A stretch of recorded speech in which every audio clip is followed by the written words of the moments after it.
one was 84 years old and one was 82 years old. One was blind and one was humped over so badly with spinal stenosis, just arched over. But they had passion for revival. They wanted God to work. This is what happened. They couldn't even get out to the church to pray. They couldn't even get out to the church to worship. Their house became a place to meet. People came in. They got so passionate about revival coming to their Isle, the Isle of Lewis. They got so passionate about it. They confronted the preacher and wanted to know if he was thoroughly right with God. And they prayed and prayed and prayed. And they'd seen the Lord, they said, with the church filled up and God blessing and a great overflow. And the fire of God struck that tiny little obscure place off the coast of Scotland. And when it happened, there was a young teenage boy that got saved in it. His name was Donald. And the preacher became so dependent upon Donald and so close to Donald, he would ask him to lead in public prayers and help him with the meetings, and he did. Oh, how God worked.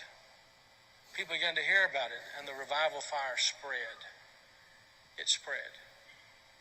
And God blessed in a great way. Those two old women, the kind of people don't want in their church anymore. And from that same island, there was a young girl who was a cousin to Donald Smith, who immigrated to America. Her name was Marianne Smith McLeod. She came to America in 1936. She met a man named Fred, and they were married. They fell in love. They were married.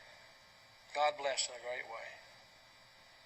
And those old women were her aunts. And they came out of that fiery revival. They really experienced revival. And they sent a Bible, a copy of the Word of God that had been used in a special way in that revival, to Marianne. She started having children. I think it was 1937, she had her first child. They named him after his father, Fred. Then she had her second child, named after herself, Marianne. Then she had her third child, Elizabeth. Then she had her fourth child. And she was so impacted by this teenage boy God had used in that revival of the Hebrides. She named him Donald. And she gave him that Bible, that Hebrides Revival Bible. He was born in 1946. He's now the 45th President of the United States. And that Revival Bible is in the Oval Office. I'm saying to you, I don't know how, why, I don't know how it all comes together.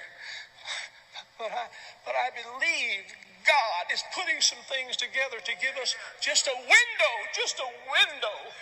If he could find some open people who know what the window's for.